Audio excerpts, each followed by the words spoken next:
महात्मा विदुर की पत्नी का नाम पार्सवी था। पार्सवी का भगवान श्री कृष्ण के प्रति अनन्य भक्ति प्रेम था। महात्मा विदुर हस्तिनापुर के प्रधानमंत्री होने के साथ साथ आदर्श भगवत भक्त, उच्च कोटि के साधु और स्पष्टवादी थे। यही कारण था कि दुर्योधन उनसे सदा नाराज ही रहा करता था तथा समय असमय उनकी निंदा करता रहता था। धृतराष्ट्र और भीष्म पितामह से अनन्य प्रेम की वजह से वे दुर्योधन के द्वारा किए जाते अपमान को सहर्ष स्वीकार कर लेते थे। हस्तिनापुर के प्रधानमंत्री होने के बाद भी उनका रहन सहन एक संत की ही तरह था। श्री कृष्ण में उनकी अनुपम प्रीति थी। उनकी धर्म पत्नी पार्सवी भी परम साध्वी, त्याग मूर्ति तथा भगवत भक्तमयी थी। भगवान श्री कृष्ण जब दूत बनकर संधि प्रस्ताव लेकर हस्तिनापुर पधारे, तब दुर्योधन ने प्रेम रहित महान स्वागत सत्कार किया।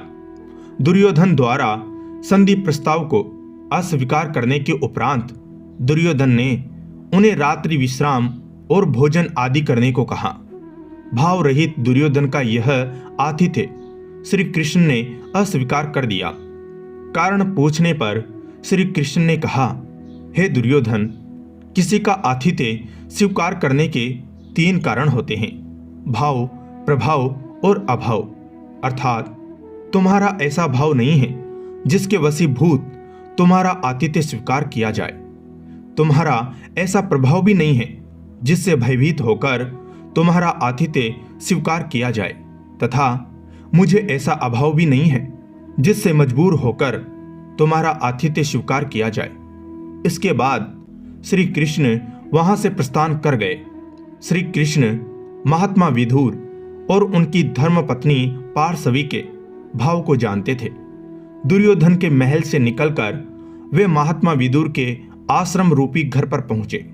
महात्मा विदुर उस समय घर पर नहीं थे तथा पार्सवी नहा रही थी। द्वार से ही श्री कृष्ण ने आवाज दी, द्वार खोलो, मैं श्री कृष्ण हूं और बहुत भूखा भी हूं। पार्सवी ने जैसे ही श्री कृष्ण की पुकार सुनी तो भाव के वशीभूत तुरंत वैसे ही स्थिति में दौड़कर द्वार खोलने आ गई। उनकी अवस्था को देख अपना पीतांबर पार्सवी पर डाल दिया। प्रेम दीवानी पार्सवी को अपने तन की सुध ही कहां थी। उसका ध्यान तो सिर्फ इस पर था कि द्वार पर श्री कृष्ण हैं और भूखे हैं। पार्सवी श्री कृष्ण का हाथ पकड़कर अंदर खींचते हुए ले आई। श्री कृष्ण की क्षुधा शांत करने के लिए उन्हें क्या खिलाए, यही कौतूहल उसके मस्तिष्क में था। इसी प्रेमो उन्मत्त स्थिति में उसने श्री कृष्ण को उल्टे पीढ़े पर बैठा दिया। श्री कृष्ण भी पार्सवी के इस अनन्य प्रेम के वशीभूत हो गए और उस उल्टे पीढ़े पर बैठ गए। दौड़कर पार्सवी अंदर से श्री कृष्ण को खिलाने के लिए केले ले आई और श्री कृष्ण की क्षुधा शांत करने के लिए उन्हें केले खिलाने बैठ गई।